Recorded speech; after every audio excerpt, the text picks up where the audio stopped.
They told her to take a seat against the wall. Not inside. Not yet. Just wait. The hallway outside the executive wing of Wilson Data Systems was narrow, overly quiet, and smelled faintly of carpet cleaner and burnt coffee.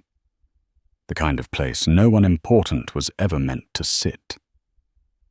Margaret Wilson stood there, motionless, her leather briefcase resting by her heel, her coat still on. 62 years old. Straight back, calm face, no visible irritation. The security badge clipped to her lapel read, "Visitor" in block letters. Temporary. Disposable. A young receptionist glanced up from her screen and offered a rehearsed smile that didn't reach her eyes. "They're in a closed session," she said, already turning back to her keyboard. "Someone will come get you when they're done."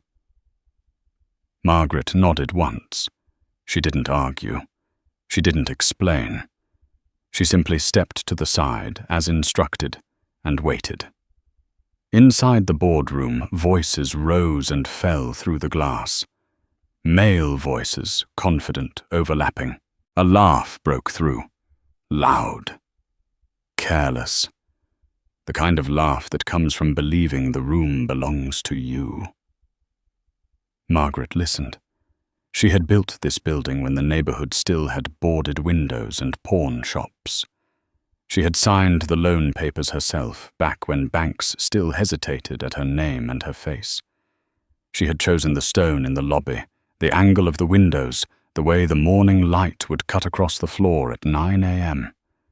Now she was standing outside like an afterthought. A man in a tailored navy suit exited the boardroom, phone pressed to his ear. Early 40s, sharp haircut. A new confidence that hadn't yet learned restraint. He walked straight past Margaret, so close she could smell his cologne. He didn't look at her. Not once. "Yeah," he said into the phone, lowering his voice. "She's not in yet. No, we're good. This vote goes through today." He laughed softly and disappeared down the hall. Margaret's jaw tightened just enough for her cheek to ache. Another assistant came out, this one older, flustered, holding a stack of folders. She hesitated when she saw Margaret, eyes flicking to the visitor badge. "They're still running," she said. "Might be a while." "How long?" Margaret asked. Her voice was steady, low, unassuming.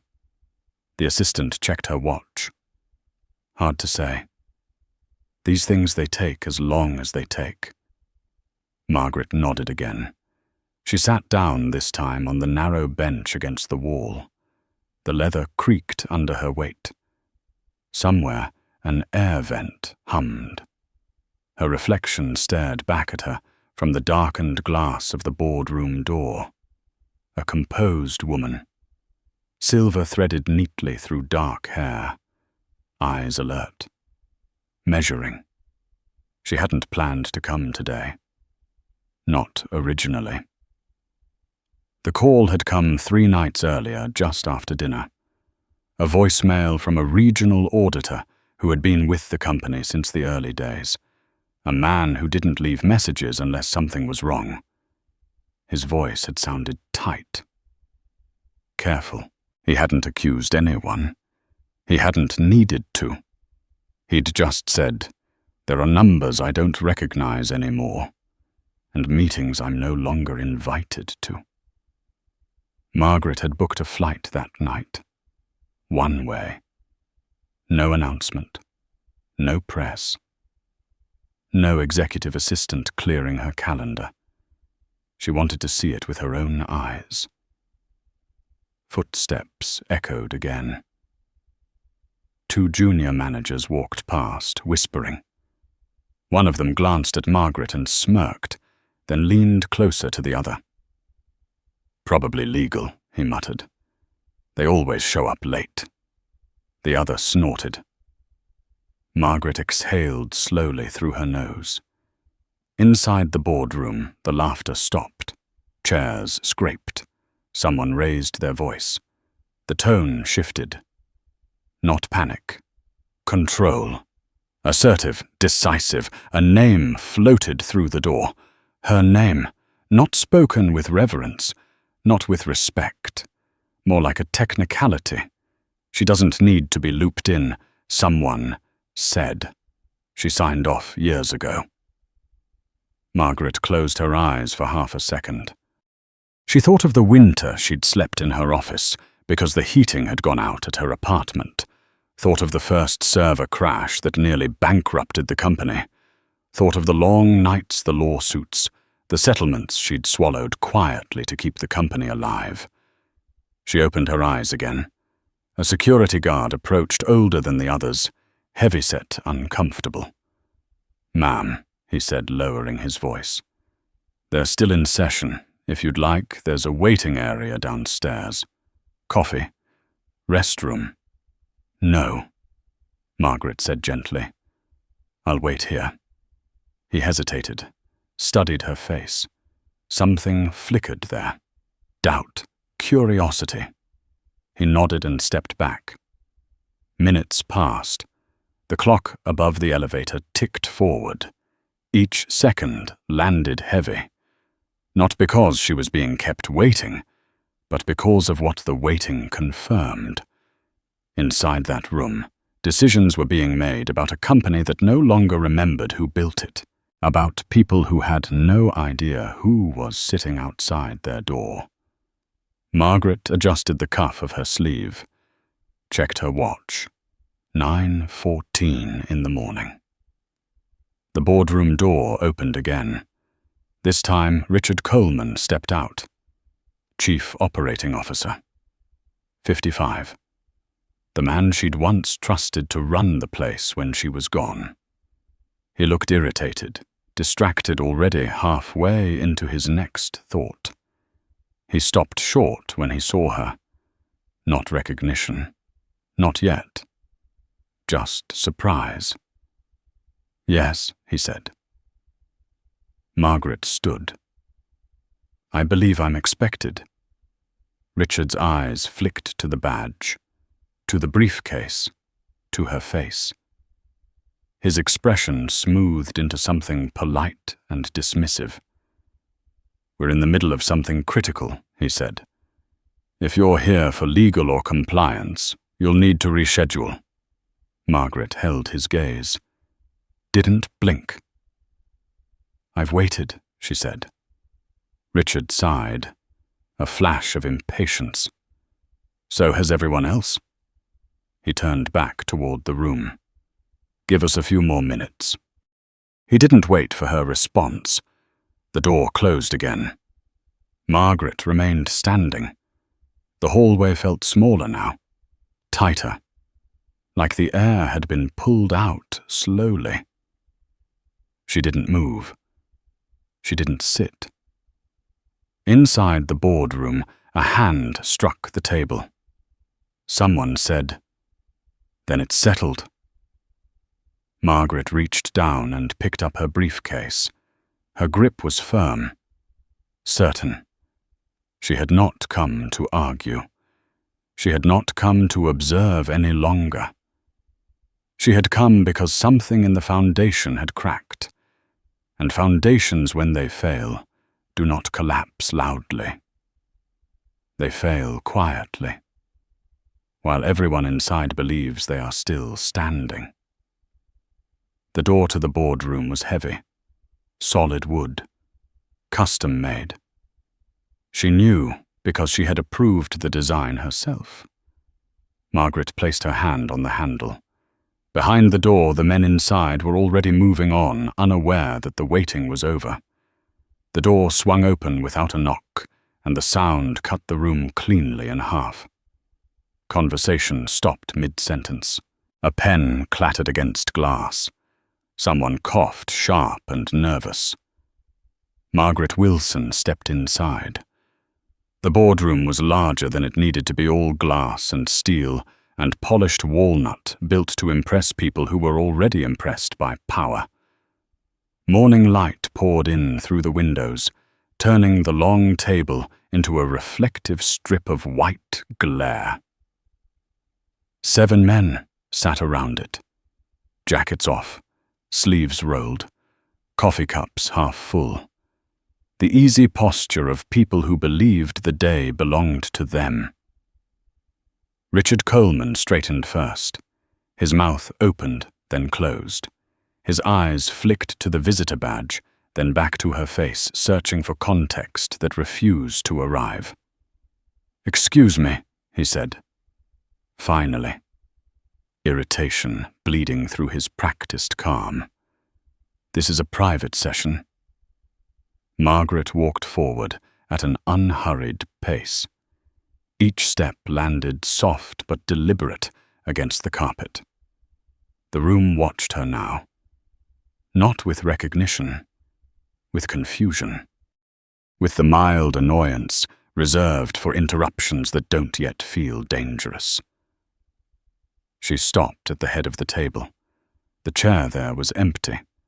It always was.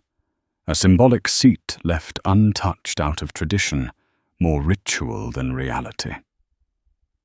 Margaret placed her briefcase on the table. The sound was small. Final. "You're running late," Thomas Reed said, half joking, half not. 58, CFO, a man who measured everything in margins and never in faces. He smiled as if that might soften the moment. "Who are you with?" Margaret didn't answer right away. She rested both hands on the back of the chair. Fingers, relaxed, shoulders square. She looked at them one by one, not scanning, assessing, as if committing their expressions to memory. Richard cleared his throat. "Ma'am," he said sharper now, "we really don't have time for this." Margaret pulled out the chair and sat. The leather sighed under her weight. The room froze. Thomas blinked. Someone on the far end of the table shifted in his seat. A younger executive frowned openly, now offended. "You can't sit there," Richard said. His voice had dropped. Authority suddenly brittle. "That seat is reserved." Margaret folded her hands on the table. "I know." The words landed flat. Calm. Certain. Richard stared at her, then laughed once, short and incredulous. "This isn't funny." Margaret finally met his eyes fully. "I'm not joking." Silence stretched. The hum of the building crept back in. Air moving through vents. The distant ding of an elevator. Thomas leaned forward, irritation hardening into something else. "All right," he said. "Let's reset. What's your name?" Margaret didn't raise her voice. She didn't lean in. She simply said it. Margaret Wilson. The name moved through the room like a current, at first unnoticed, then felt. Richard's face changed. Not all at once, a tightening around the eyes, color draining slowly like water receding from sand. He didn't speak. He couldn't. Thomas frowned, then his eyes widened. "That's not—" He stopped himself, swallowed, looked again. Closer this time. The hair, the posture. The eyes he'd only seen once years ago in a photograph mounted outside the original server room. "Oh," he whispered. A man near the window muttered something under his breath. Another stared at the table, suddenly fascinated by the grain of the wood. Margaret watched it happen without satisfaction, recognition spreading, the shift from dismissal to dread. She had seen it before, in courtrooms, in conference halls, in rooms where men realized too late that they had misjudged the ground beneath their feet. Richard pushed his chair back slightly as if creating space might help him breathe. "Margaret," he said. His voice was different now. "Careful. This is unexpected." "It usually is," she replied. Thomas forced a smile that didn't survive contact with his eyes. "If we'd known you were coming in today," that Margaret said, cutting him off, "is the problem." She opened her briefcase. Not dramatically. No pause for effect. Just the quiet sound of clasps releasing. She slid a thin folder onto the table, pushing it toward the center with 2 fingers. "I arrived at 9 o'clock, she continued. "I checked in properly. I followed your security procedures. I waited." Richard nodded quickly. "There was a misunderstanding. We can address that." "You didn't misunderstand," Margaret said. "You didn't ask." Her voice was steady, but there was steel under it now. The kind forged over decades of being underestimated and outlasting it anyway. Thomas leaned back. "This doesn't need to escalate," he said. "We're in the middle of a strategic vote. We can brief you after." Margaret looked at him for a long moment. Then she smiled. Not warmly, not cruelly. Precisely. "You already voted," she said. The room stiffened. Richard's jaw worked. "That's confidential." Margaret nodded. "So was the transfer request you filed last quarter, and the shell account you approved to receive it." Thomas's smile vanished. "What are you talking about?" Margaret tapped the folder once. "I've been reviewing patterns," she said. "Delays, reallocations, meetings that stopped including certain departments. You didn't think I'd notice because you stopped sending me the details." Richard straightened. "Defensive now. Everything we've done has been within our authority." Margaret's eyes didn't leave his. "Authority isn't ownership." She leaned forward slightly. The table reflected her face back at her, older than when she'd last sat in that seat, but sharper, clearer. "You treated this company like a closed system," she said. "You forgot it was built to be accountable." Thomas scoffed, trying to recover ground. "You haven't been operationally involved in years." "That was by design," Margaret replied. "Not abdication." She let that settle. Watched them shift. Watched the younger ones glance between Richard and Thomas, realizing too late which side they were on. "You asked me to wait outside," she said. "Not because you didn't know who I was, but because you no longer cared." Richard opened his mouth, closed it again. His hands were shaking now, just slightly. "This meeting," Margaret continued, "ends now." The words were simple. Clean. Thomas laughed, sharp and humorless. "You can't just walk in and shut down an executive session." Margaret reached into the folder and slid a document across the table toward him. He didn't touch it. He didn't have to. He recognized the formatting immediately. "You remember this?" she said. "You helped draft it." Thomas stared at the page. His throat bobbed. Richard's voice came out hoarse. "Margaret, let's slow down." She shook her head once. "You had time. You used it." Outside the boardroom, footsteps approached. Someone had noticed the shift. Someone always did. Margaret rose from the chair. The room seemed smaller now, the air heavier. "You asked me to wait," she said quietly. "I did." She closed the briefcase. Now it's your turn." No one spoke after that. The silence pressed down thick and airless, broken only by the faint whir of the projector cooling behind them. Richard Coleman stood half out of his chair, hands braced on the table as if he might steady the room through force of posture alone. Thomas Reed stared at the document in front of him without touching it, his eyes moving left to right, slower each line, like a man rereading a sentence he already understood but refused to accept. Margaret Wilson remained standing. She did not pace. She did not raise her voice. Her stillness did the work for her. "You're overreaching," Richard said at last. The words came out clipped, rehearsed, the reflex of someone who had argued himself out of worse corners. "This requires board review. Procedure, you know that." "I wrote the procedure," Margaret replied.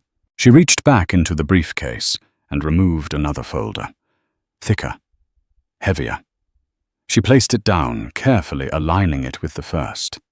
"This is not about one meeting," she said, "or one decision. It's about a pattern." She opened the folder. Inside were printouts, emails, approval chains, budget reallocations dated months apart, but tied together by the same quiet signatures. The room leaned in without realizing it. Thomas finally touched the paper. His fingers trembled. "These are internal drafts," he said. "They're incomplete." "They're sufficient," Margaret said. A younger executive at the far end, Mark Ellis, early 40s head of regional operations, cleared his throat. "I wasn't aware of any of this," he said quickly, eyes darting to Richard. "This wasn't shared with my team." Margaret turned to him. Her gaze softened just slightly. "That she said is also part of the problem." Richard slammed his palm against the table. The sound cracked sharp through the room. "Enough," he snapped. "This is turning into a spectacle." Margaret didn't flinch. She looked at his hand, still pressed flat against the wood. "Take it off," she said quietly. Richard froze. His hand stayed where it was for a beat too long, then dropped back to his side. "This company was built to survive scrutiny." Margaret continued. "You replaced that with insulation. You stopped asking who was affected as long as numbers held." Thomas pushed back from the table now, chair scraping loudly. "You're making this personal," he said. "We've grown revenue year over year. Stock's steady. Employees are paid." Margaret nodded once. "So were the railroads," she said. "Until they weren't." She turned toward the glass wall. Outside, people had gathered. Assistants, legal staff, a few engineers who had wandered closer under the pretense of heading to another meeting. The tension had leaked out of the room. It always did. Margaret faced them again.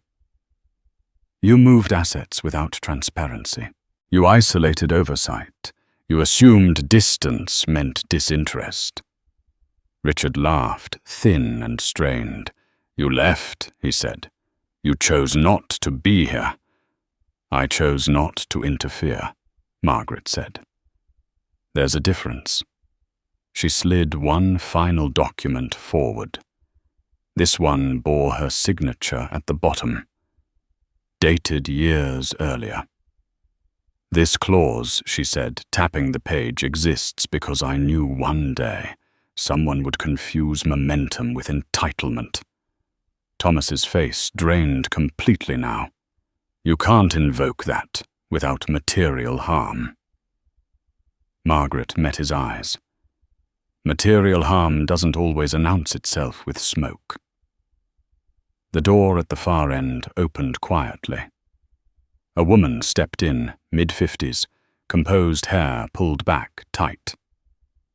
Laura Bennett, General Counsel. She closed the door behind her, without being asked. I was asked to be on standby. Laura said, her voice neutral. I'm here. Richard turned on her. You knew about this? Laura didn't answer him. She looked at Margaret. Do you want this recorded? Yes, Margaret said. Laura nodded and pulled out her tablet. Time. Margaret checked her watch. 9:42 in the morning. Thomas exhaled sharply. Pacing now. This is insane, he muttered. You're dismantling leadership over interpretation. Margaret watched him walk.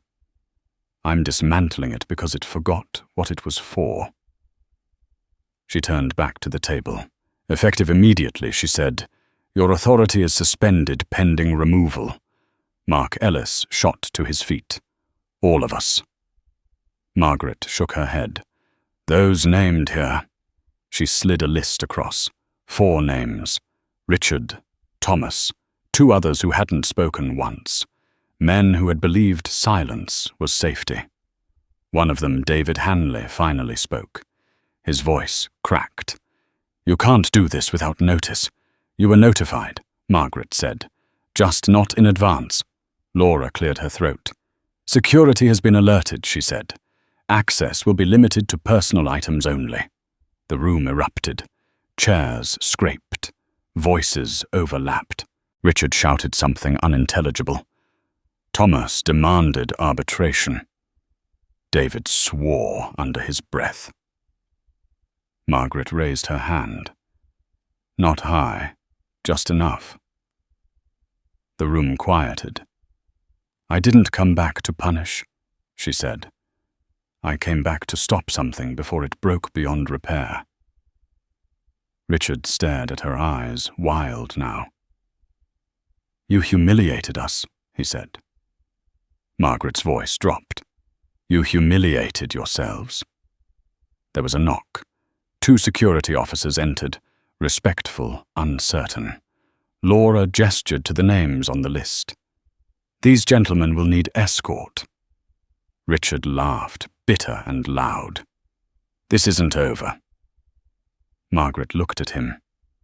Truly looked for the first time since she'd entered the room. She said, It's late. As security began the slow, careful process of ushering them out, the remaining executives stood frozen, unsure where to look. Mark Ellis's face was pale. What happens now? He asked. Margaret closed her briefcase. Now, she said, we breathe.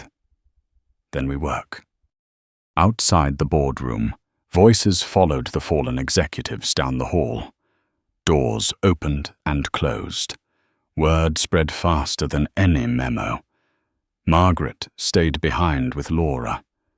The room felt different already. Emptier. Cleaner. You okay? Laura asked quietly.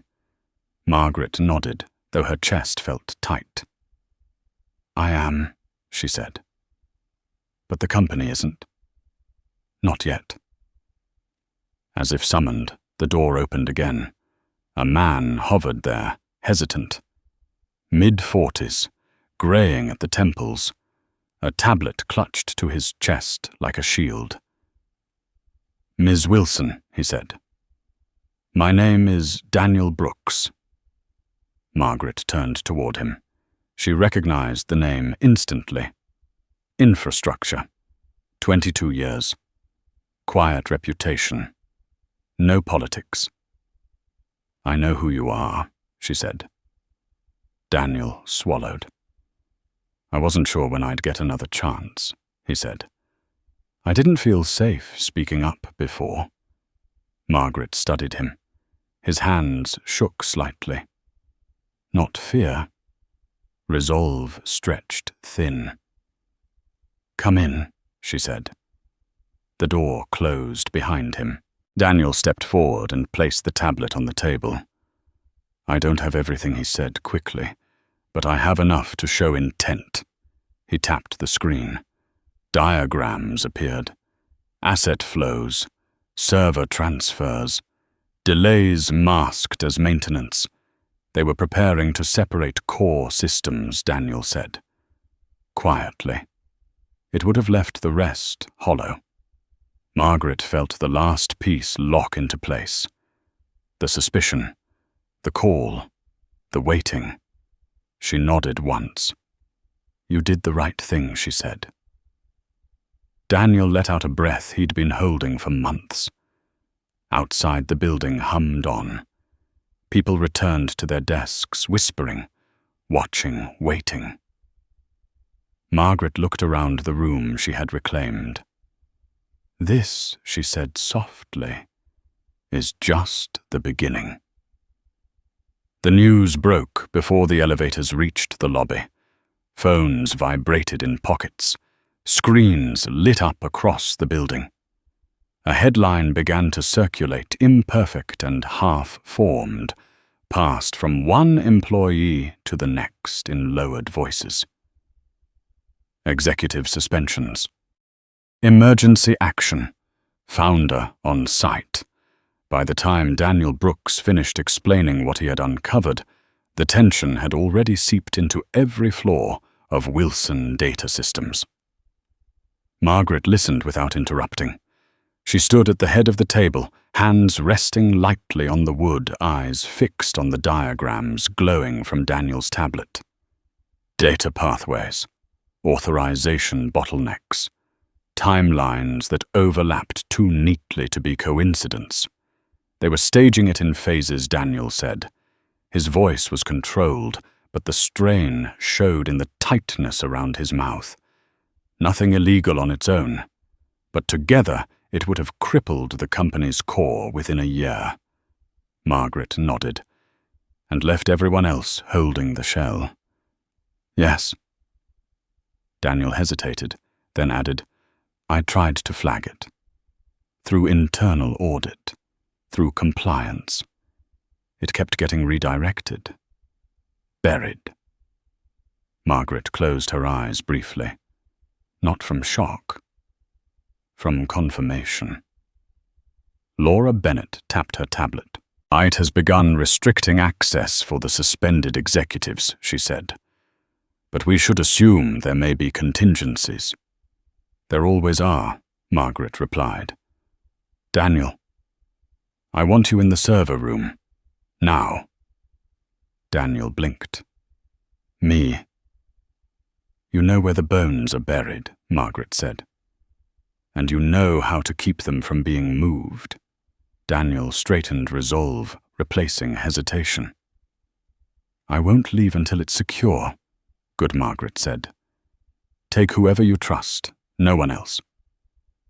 Daniel nodded once and turned toward the door, moving fast now, purpose sharpening his steps. When he was gone, Laura looked at Margaret. "You're about to have a staff in open panic." "I know," Margaret said. "That's why I'm not hiding." They stepped into the hallway together. The air felt different already. Charged. People stood too close to the walls, pretending to check phones, glancing up when they thought they wouldn't be noticed. Margaret walked steadily, not toward the executive elevators, but in the opposite direction. Toward the atrium, the heart of the building opened up around them. Glass walls, open staircases, the sound of hundreds of conversations colliding and then quieting as people noticed who was walking through the center of it all. Whispers spread. Some froze mid-step. Others pulled co-workers closer. Faces showed fear first, then curiosity. Then something like hope, fragile and uncertain. Margaret mounted the low platform near the center, the one usually reserved for quarterly updates and holiday speeches. She didn't ask for a microphone. She didn't need one. The space had been designed to carry sound, Another decision she had once fought for, and won. She waited. The murmuring subsided. People leaned in without realizing they were doing it. "I won't insult you by pretending you don't already know something has happened," Margaret said. Her voice carried calm and grounded. "You've seen the messages. You've felt the shift." No one spoke. This morning, she continued, "I suspended members of the executive leadership team." A ripple moved through the crowd. Not surprise, confirmation. "I did not do it lightly," Margaret said. "And I did not do it because of pride." She paused, letting that land. She could see the skepticism in some faces, the worry in others, mortgage worry, tuition worry, the quiet fear of people who had survived too many corporate reshuffles to trust words alone. "I did it because this company was being steered towards something it was never built to survive," she said. A slow hollowing. Quiet decisions made without accountability. Someone near the back raised a hand, halfway, then dropped it. Margaret saw him anyway. "I know what you're thinking," she said. "You're wondering what this means for your job, for your team, for the work you care about." She leaned forward slightly. "It means this. The people who were planning to dismantle what you built are gone." The word dismantle hit harder than she expected. A low murmur spread, anger now mixed with fear. "They believed distance protected them," Margaret said. "They believed you wouldn't notice until it was too late." She straightened. "They were wrong." A man in a grey hoodie near the stairs crossed his arms, eyes narrowed. An older woman near the front wiped her eyes, quickly embarrassed by the emotion. Margaret saw them all. "This company does not belong to a title," Margaret said. "It belongs to the people who keep it running when no one is watching." She turned slightly and gestured. Daniel Brooks stepped into view at the edge of the platform, having returned quietly from the lower levels. His face was flushed, determined. "This is Daniel," Margaret said. "He has spent over 2 decades protecting the infrastructure you rely on. When it wasn't safe to speak, he still did."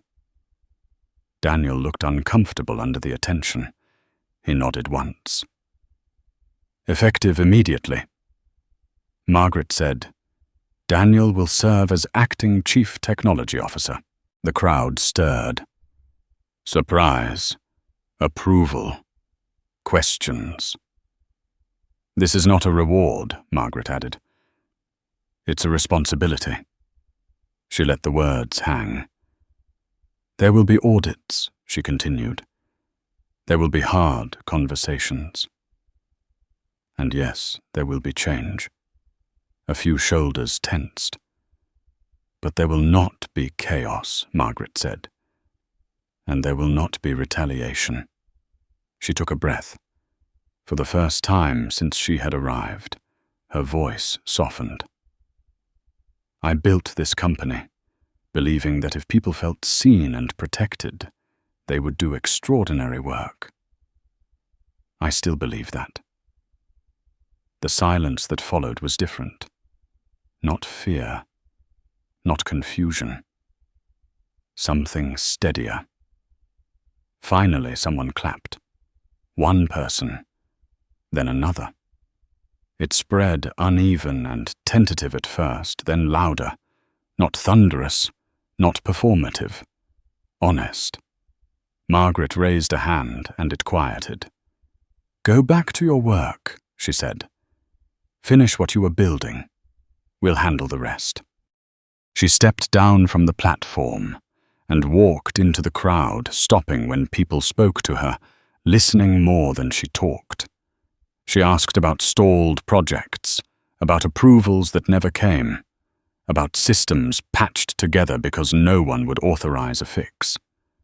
By late afternoon, the building felt altered, still tense, but purposeful, as the sun lowered, casting long shadows across the atrium floor. Margaret returned to the executive wing. The boardroom was quiet now. Empty chairs, the smell of stale coffee lingering like a memory. She stood alone at the head of the table and looked around. She had not come back to reclaim power. She had come back because she had never stopped carrying the weight of what this place meant. Margaret sat down once more, not as a symbol, but as a steward. Outside the glass, the city moved on, unaware that something fragile and essential had just been pulled back from the edge. The building didn't quiet down when the sun set. It sharpened. Margaret felt it the moment she stepped back into the executive corridor. The day staff had gone home, replaced by the people who stayed late because their work mattered, or because something had begun to feel unstable. The hum of servers below the floor grew louder in her awareness, a low mechanical breathing that had always sounded to her like a living thing trying to stay alive. Laura Bennett was already seated at the conference table jacket, off sleeves rolled legal pad filled with tight handwriting. "We're seeing pressure from the outside," she said without preamble. "Board members calling. Analysts asking for clarification. Someone leaked just enough to make everyone nervous." "Someone always does," Margaret replied, setting her briefcase down. "Who's loudest?" "Those who benefited most from not asking questions," Laura said. "They want reassurance that this isn't a power grab." Margaret almost smiled. "Almost." "It isn't," she said. "It's a reckoning." Laura studied her. "You'll need to say that publicly." "I will," Margaret said. "But not yet." The door opened quietly. Daniel Brooks stepped in, eyes rimmed red from staring at screens too long. He carried himself differently now. Not lighter. More focused. "We've locked the core systems," he said. "Full quarantine. Nothing leaves without triple authorization. I also found something else." Margaret turned toward him. "Go on." Daniel hesitated, then pulled up a schematic on his tablet. There was a contingency. If today's vote passed, a timed trigger would have initiated a data migration overnight. Not destructive. Subtle. It would have looked like optimization. Laura swore under her breath. Daniel nodded grimly. By the time anyone noticed, the spine of the system would have been elsewhere. Margaret absorbed that without blinking. "You stopped it?" "Yes," Daniel said. "Barely." She met his eyes. "You did more than your job." Daniel swallowed. "I did what the company needed." Margaret turned back to the table.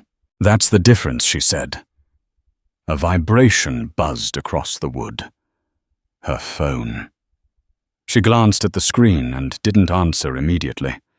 The name there belonged to someone she hadn't spoken to in years. A former partner. A man who'd sold his shares early and never forgiven her for it.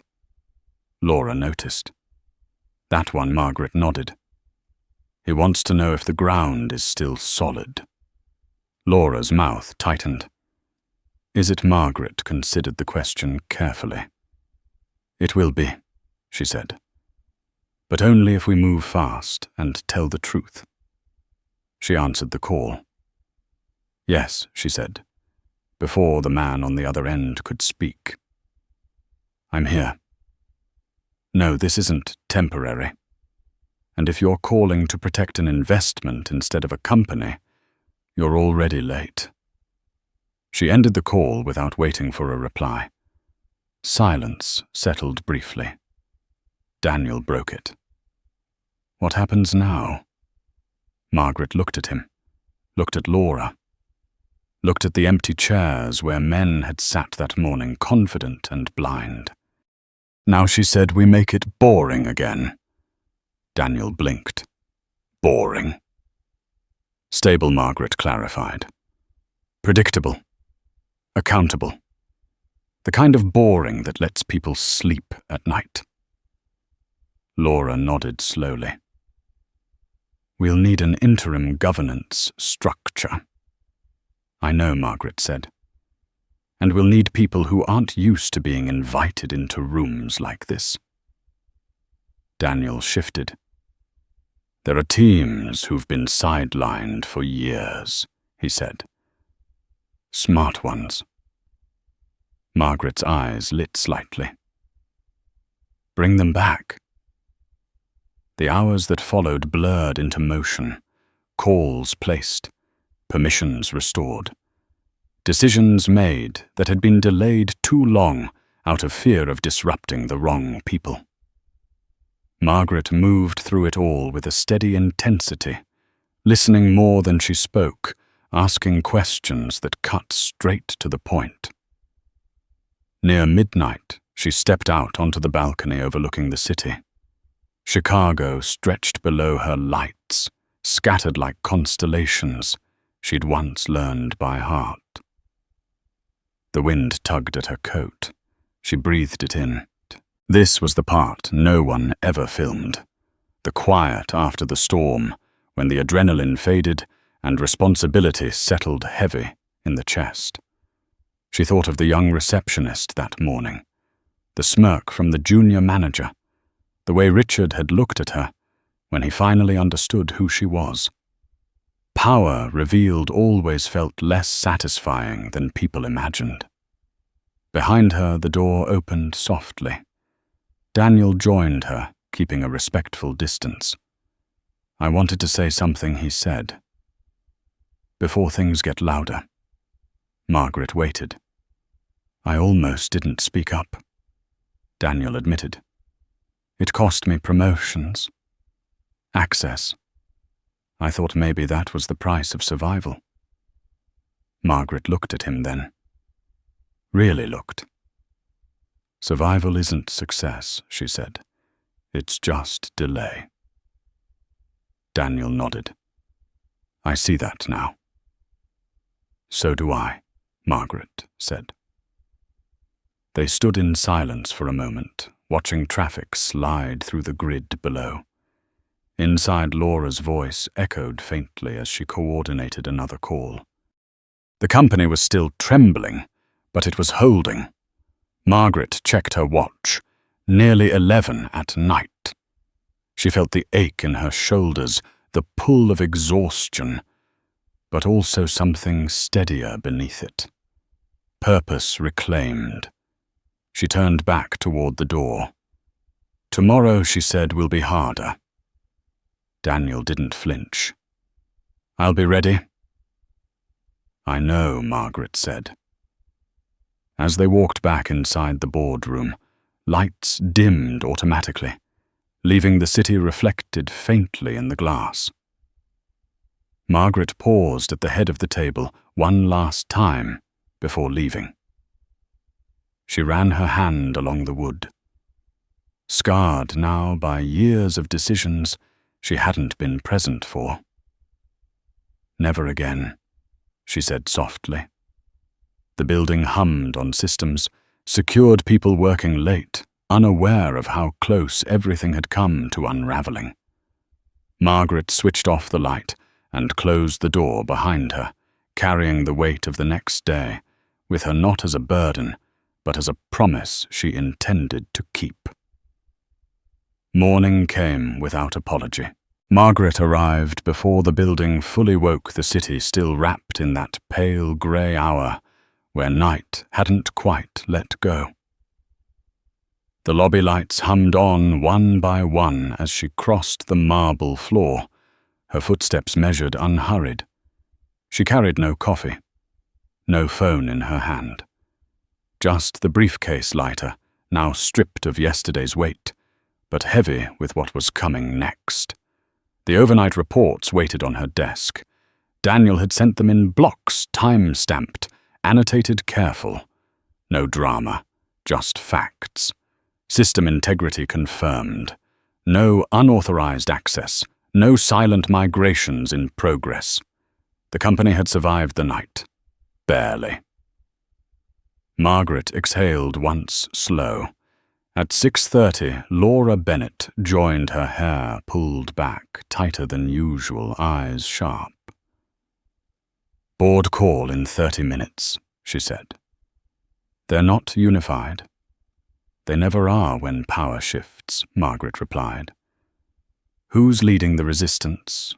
Laura hesitated. "Those who stayed quiet yesterday." Margaret nodded. "That figures."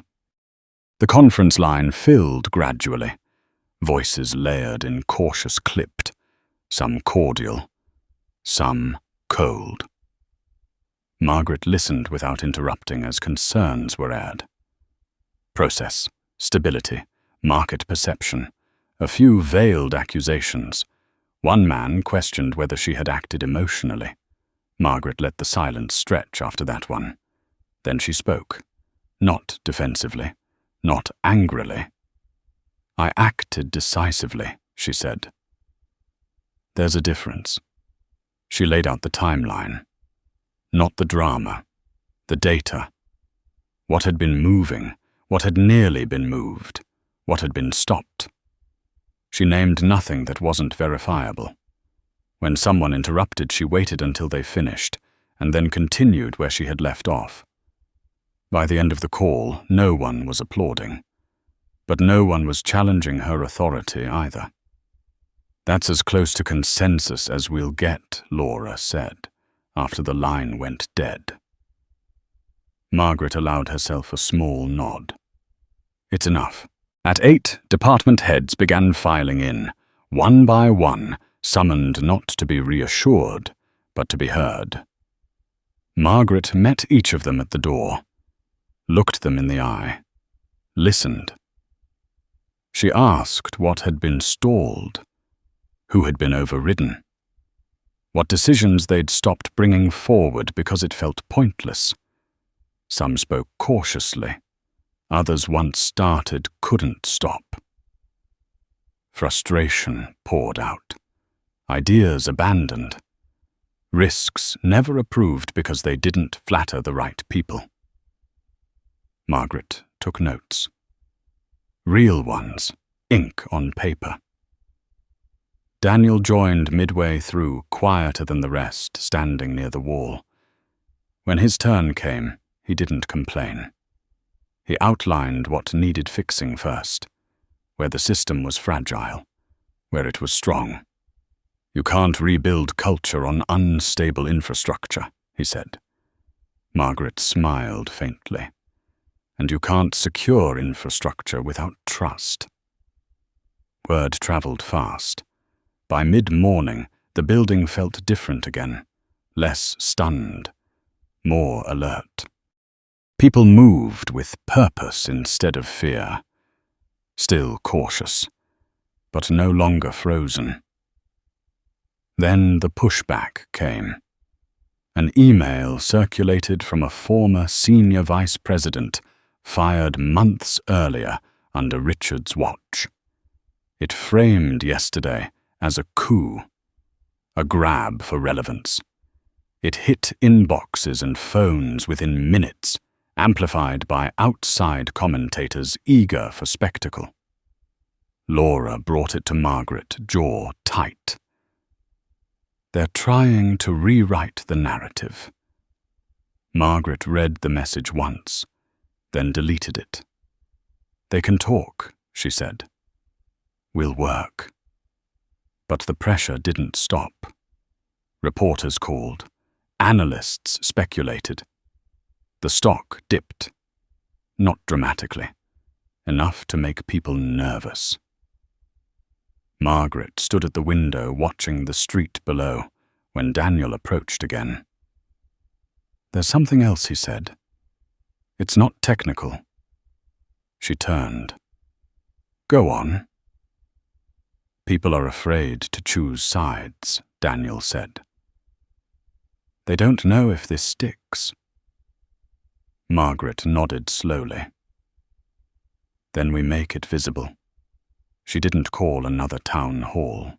She did something smaller, harder. She walked the floors. Not once. Twice. She sat with teams mid-task, asked engineers to explain what they were building, asked project managers what approval had cost them most. She didn't promise miracles. She promised clarity. In one corner, a woman in her late 50s stopped her. Finance, 20 years in. "I almost left," she said quietly. "I thought this place forgot people like me." Margaret met her gaze. "I won't forget again."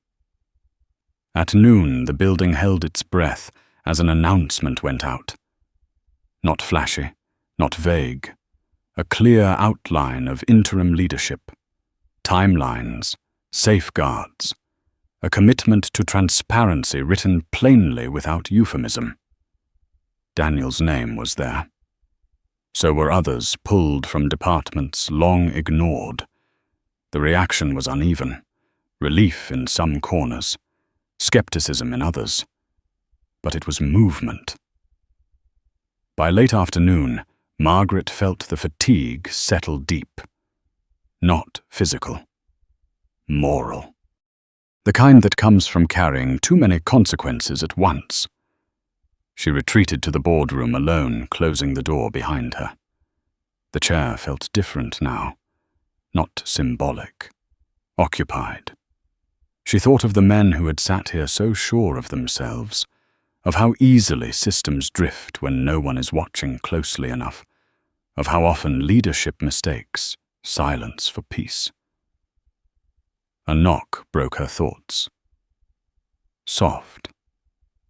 "Come in," she said. It was the security guard from the morning before, the one who had offered her coffee. He shifted awkwardly. "I just wanted to say," he began, then stopped. "I didn't know." Margaret smiled gently. "You did your job." He nodded, relieved. "Still," he said, "I'm glad you're here."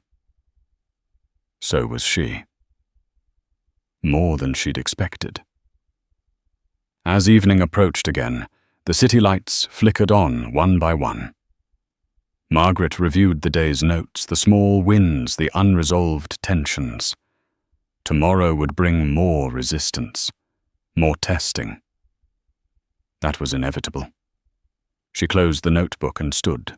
Power, she knew now more clearly than ever, wasn't about being seen at the top. It was about being present when things started to break. Margaret turned off the light and left the boardroom not as a visitor, not as a symbol, but as the person responsible for what came next. The backlash didn't arrive all at once. It crept in, polite at first, wrapped in concern. Margaret sensed it before she saw it. The tone of emails shifted. Words like stability and continuity appeared more often stacked carefully to sound reasonable. Meetings that had once been crowded suddenly had empty chairs. People listened, nodded, and withheld just enough to stay uncommitted. That afternoon, Laura Bennett closed the boardroom door and didn't sit down. "They're testing you," she said. Margaret looked up from the document she was reading. "I know." "Not the obvious ones," Laura continued. "The quiet ones, the ones who think they can wait this out." Margaret set the papers aside. Then it's time to stop letting them wait. The first move came from outside the building. A letter from a shareholder group arrived just before 4. Respectful, formal. It requested an emergency vote to review Margaret's recent actions, citing fiduciary responsibility and long-term risk. No accusations, no threats. Just enough language to sound inevitable. Daniel read it over her shoulder, jaw tightening. "They're trying to box you in. They're trying to see if I'll flinch," Margaret said. She didn't respond immediately. She asked Daniel to bring her something else instead. "I want a list," she said, "of every system request denied or delayed in the last 3 years. Categorized, no commentary." Daniel hesitated. "That's a lot." "So was the damage they nearly caused?" Margaret replied. The list arrived after dinner. It was longer than Daniel expected.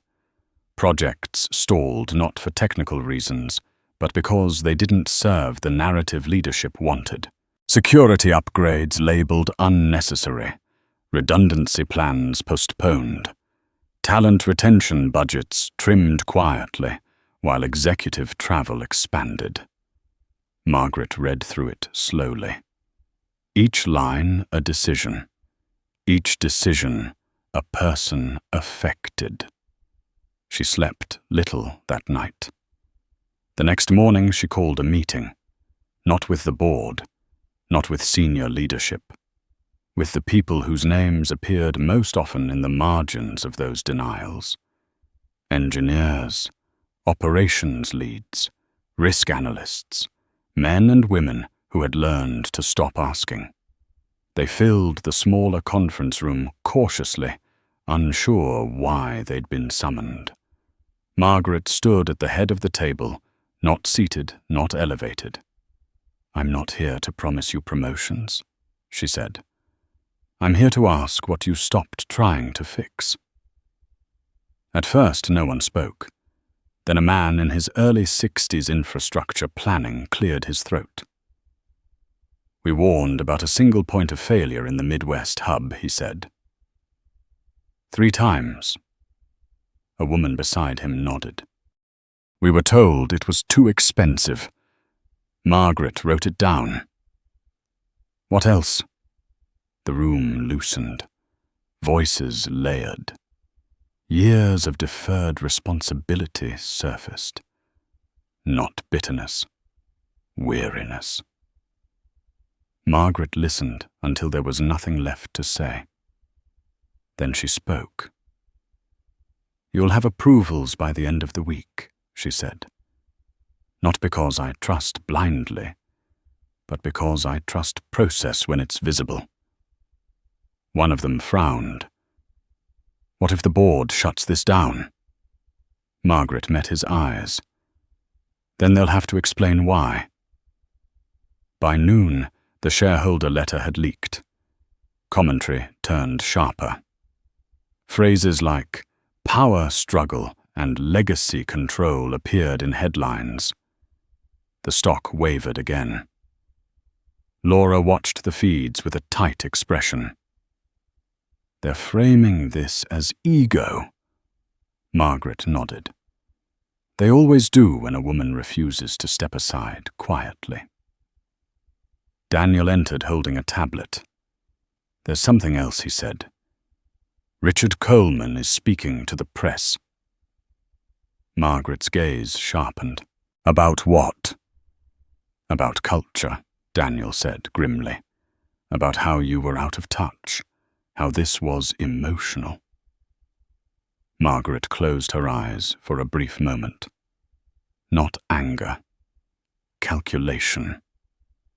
"Good," she said. Laura stared. "Good. He's confirming what I need him to," Margaret replied. That afternoon, Margaret released the list. Not raw data. Context, a timeline showing how decisions had narrowed, how oversight had thinned, how accountability had been replaced by convenience. No personal attacks, just facts paired with consequences. The reaction was immediate. Employees shared it quietly at first, then openly. People recognized their own stalled projects, their own unanswered emails. The narrative shifted. Slowly. By evening, the board requested another call. This time, more voices were present, less certainty. Margaret didn't argue. She didn't justify. She laid out the cost of doing nothing. "You can remove me," she said calmly. "But you can't undo what's been exposed." Silence followed. After the call, Daniel sat heavily in the chair opposite her. "You're burning bridges," he said. Margaret shook her head. "I'm clearing them. Some were never meant to hold weight." Later, as the building quieted again, Margaret walked alone through the engineering floor. Screens glowed. People worked late, not out of fear, but momentum. She stopped beside a young analyst, barely 30, eyes bright with focus. "You staying late?" Margaret asked. The woman smiled faintly. For the first time in a while, it feels like it matters. Margaret felt something settle in her chest. Not relief, resolve. As she returned to her office, her phone buzzed again. Another message. Another attempt to pull her into argument. She didn't answer it. Instead, she looked out over the city and understood something with startling clarity. Leadership wasn't about winning a single confrontation. It was about enduring the quiet resistance that followed. About standing still while others hoped you'd grow tired. Margaret wasn't tired. Not yet. The vote came sooner than expected. Margaret learned about it from a single line buried in an agenda attachment sent just after dawn. Emergency session. Board only. Narrow scope. A procedural review framed as risk mitigation. The language was careful, almost polite, but she recognized the shape of it immediately. This was not about governance. This was about control. She didn't call Laura right away. She sat at her desk and read the attachment twice, then a third time, slower, letting each clause settle. They weren't trying to remove her outright, not yet. They were attempting something quieter. Limit authority. Install oversight. Turn decisive leadership into consensus paralysis. By 8, the building was awake. Margaret walked the floors again, not to reassure this time, but to observe. People worked, talked, paused when she passed. There was less fear now, but more awareness. The company knew it was being watched by the outside world, and by itself. Daniel caught up with her near the stairwell. "I saw the agenda," he said quietly. "They're going to test whether transparency scared me," Margaret replied. Daniel frowned. "Are you worried?" Margaret stopped walking. "I'm focused," she said. "There's a difference." The board session began at 10. The screen filled with familiar faces, some distant, some close enough to read their micro-expressions. A few offered polite greetings. Most did not. The chair opened with measured concern. Market reaction, public perception, operational continuity. Each phrase landed like a weight intended to slow momentum without ever appearing hostile. Margaret listened. She let them speak. She let them circle. When it was her turn, she did not defend herself. She asked a question. "Before we proceed," she said, "how many of you have read the operational denial summary I released yesterday?" A pause. A few nods. Several avoided the camera. How many of you, she continued, were aware of the contingency migration plan that was halted last week? Another pause. Longer this time. I'm not asking for blame, Margaret said. I'm asking for awareness. The chair cleared his throat. Margaret, this session is about ensuring checks and balances. Margaret nodded. Then let's check them. She shared her screen. A timeline appeared. Not dramatic. Clinical. Decisions mapped against outcomes. Oversight removed here. Safeguards delayed there. The pattern emerged without accusation. You're concerned about unilateral authority, Margaret said. So am I. That's why I'm here.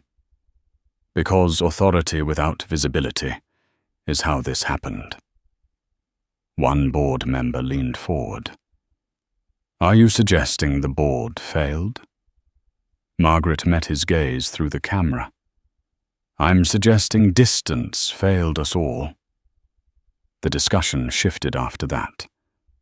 Not louder. Sharper. Some pressed harder. Others softened. By the end, the motion to restrict her authority stalled. Not defeated. Deferred. That's a win, Laura said afterward. Margaret shook her head. It's a pause. The real test came later that afternoon when the markets closed and the commentary sharpened. An opinion piece went live, questioning whether founders should ever return.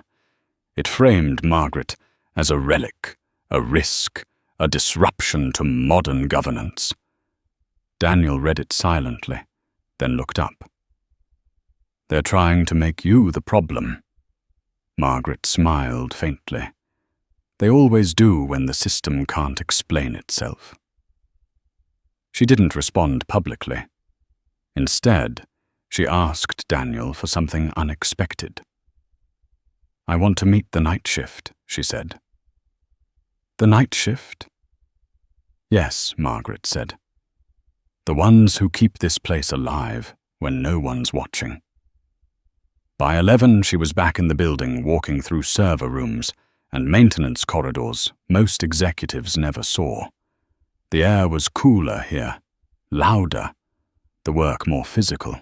People looked up, startled, to see her unsure whether to stand or keep moving. Don't stop, Margaret said. I'm just here to listen. A technician in his late 50s wiped his hands on a cloth.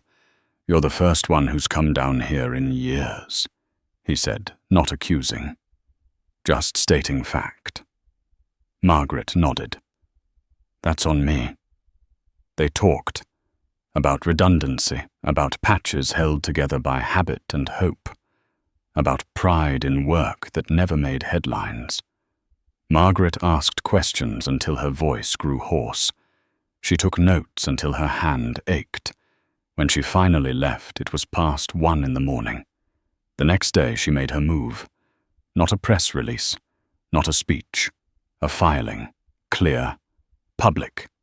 She disclosed the halted contingency plan. The safeguards restored the interim structure in place. No drama, no spin, just information. The reaction was immediate. Analysts adjusted. Commentators recalibrated. The narrative fractured. Some doubled down. Others reconsidered. Inside the company, something shifted. People spoke more freely, not loudly, honestly. Daniel found her in the afternoon, eyes bright with a mix of exhaustion and adrenaline. We're seeing it, he said. Teams are submitting proposals again. Real ones. Margaret nodded. Good. That evening, Laura joined her in the office. They're regrouping, she said. But they won't move as fast now. Neither will we, Margaret said. We'll move deliberately. Laura studied her. You could have crushed this. Margaret looked out at the city. Crushing leaves rubble, she said. I want foundation. As the sun dipped, Margaret felt the weight of the week settle into her bones. Not fatigue. Gravity. She had stepped back into a world that had changed without her, and she was reshaping it without pretending it was easy. Her phone buzzed once more. A message from a board member who had been silent until now. Short. Direct. We need to talk. Margaret didn't answer immediately. She closed her eyes and breathed. Then she typed back a single word. Tomorrow.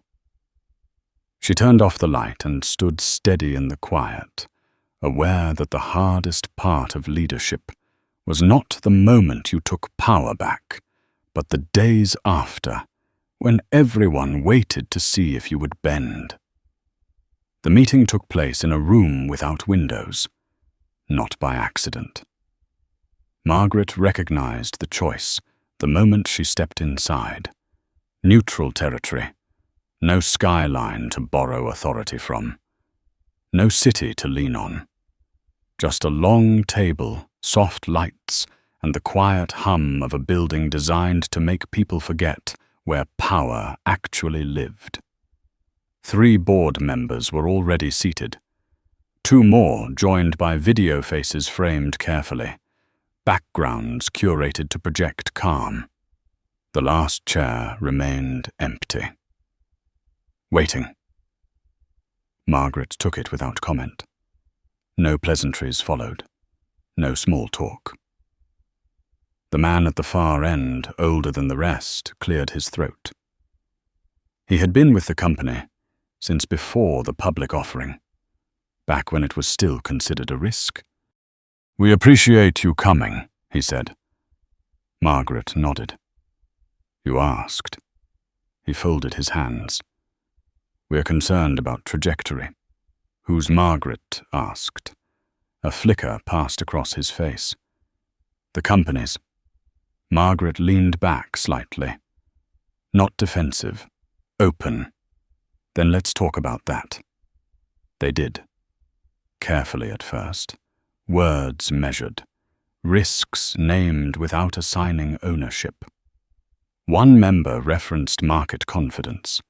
Another mentioned regulatory optics. A third spoke about legacy, though no one said whose. Margaret listened. She had learned long ago that people revealed more when they believed they were being heard. Finally, the empty chair filled. The last board member entered without apology, his camera switching on as he sat. He did not greet Margaret. He addressed the room. Let's be direct, he said. This company cannot become a personal project. Margaret met his eyes through the screen. It never was, she said. He smiled thinly. Founders often believe that. Margaret nodded. And boards often forget why they exist. The room stilled. You've made enemies, the man continued. Powerful ones. You've disrupted a system that functioned. Margaret's voice remained calm. It functioned until it didn't. A woman near the center leaned forward. Margaret, she said softer than the rest, do you intend to stay? The question hung there. Not confrontational. Honest. Margaret considered it. Not for effect. For truth. Yes, she said, but not the way you're afraid of. She reached into her briefcase and placed a single document on the table. Not a contract, a plan. Timelines, succession pathways, governance safeguards that didn't rely on personalities. This isn't about me holding on, Margaret said. It's about preventing what almost happened from ever happening again. The man on screen scoffed. You expect us to believe this isn't about control? Margaret looked at him steadily. Control is what failed, she said. Visibility is what was missing. She slid the document forward. This creates oversight that doesn't disappear when someone leaves the room. Silence followed. Not agreement. Consideration. One of the board members, quiet until now, spoke. If we support this, he said, we will face backlash. Margaret nodded. You already are. Another asked, and if we don't? Margaret didn't hesitate. Then you'll face the consequences of pretending nothing happened. The man on screen leaned back. You're asking us to choose. Margaret smiled faintly. You always had a choice. You just didn't like the cost. The meeting ended without a vote. But something had shifted. Not resolved. Reoriented. Outside the room, Laura waited. She searched Margaret's face. How bad, Margaret exhaled. How honest, Laura smiled tightly. That bad. Margaret nodded. Then we're doing something right. The afternoon passed in fragments, conversations half overheard, decisions delayed on purpose. Daniel stopped by briefly updating her on system redundancies, now approved after years of deferral. It's happening, he said quietly. Margaret smiled. Good. Later she found herself alone in the atrium again, watching people move through the space with a rhythm that felt almost normal. Almost. A man approached her hesitantly. Mid-30s. Product team. Ms. Wilson, he said. I just wanted to say my father worked here when the company was small. He passed last year. Margaret listened. He used to talk about you, the man continued. Said you showed up when things were broken. Margaret felt her throat tighten. He was right, she said softly. As evening settled in, the city outside glowed steady and indifferent. Margaret returned to her office and sat alone reviewing the day. The board hadn't given her what she wanted, but they hadn't taken it either. Her phone buzzed once more. A message from the board member who had entered late. Short, measured. We need a follow-up. Margaret typed back just as succinctly. Next week. She set the phone aside and closed her eyes. For a moment, she allowed herself to feel the weight of it all. Not fear, responsibility. Leadership, she thought, wasn't about winning rooms. It was about staying when the room grew uncomfortable. She stood, gathered her things, and turned off the light. Tomorrow would bring more pressure. More resistance dressed as concern. Margaret was ready. The week ended quietly the way true turning points often do. No sirens, no breaking alerts, just a building that exhaled after holding its breath too long. Margaret arrived later that morning than she had all week, not because the urgency was gone, but because the rhythm had changed. Systems were stable. People were working instead of watching the door. The company was no longer waiting to see who would blink first. She walked through the lobby without being stopped. No visitor badge this time. No questions. A few heads turned. A few nods followed. Not reverent. Familiar. The kind of recognition that comes when authority no longer needs to announce itself. In the boardroom, the interim governance plan lay printed and signed, not celebrated, accepted. It wasn't everything Margaret wanted, but it was enough to make the next phase possible. Oversight rebalanced, reporting restored. Succession timelines defined without ego attached to them. Daniel Brooks joined her at the table, looking more tired than he had all week, and more at ease. The Midwest hub redundancy passed final approval, he said. Work starts Monday. Margaret nodded. Good. Laura Bennett entered shortly after, carrying 2 coffees. She set one down in front of Margaret without comment. Markets closed steady. Yesterday, she said. Noise is still out there, but it's losing teeth. Because there's less to feed on, Margaret replied. Laura studied her. You realize this won't be remembered as dramatic. Margaret took a sip. That's the point. Later that afternoon, Margaret stood alone in the server corridor Daniel had first taken her through days earlier. The machines hummed steady and indifferent, doing the work they had always done. She placed her palm lightly against the cool metal casing of one unit, grounding herself in its quiet reliability. This was what almost vanished. Not headlines, not titles. The infrastructure people trusted without thinking about it. A memory surfaced then uninvited. Her first office, a folding desk, a borrowed printer that jammed every 3rd page. How she had promised herself that if she ever built something that mattered, she would never let it rot from the inside just because it looked strong from the outside. Promises she had learned were only as good as the moments you chose to keep them. As the day wound down, Margaret did something she hadn't done in years. She left the executive wing early. Not to retreat, but to walk. She moved through departments without an agenda, listening more than speaking.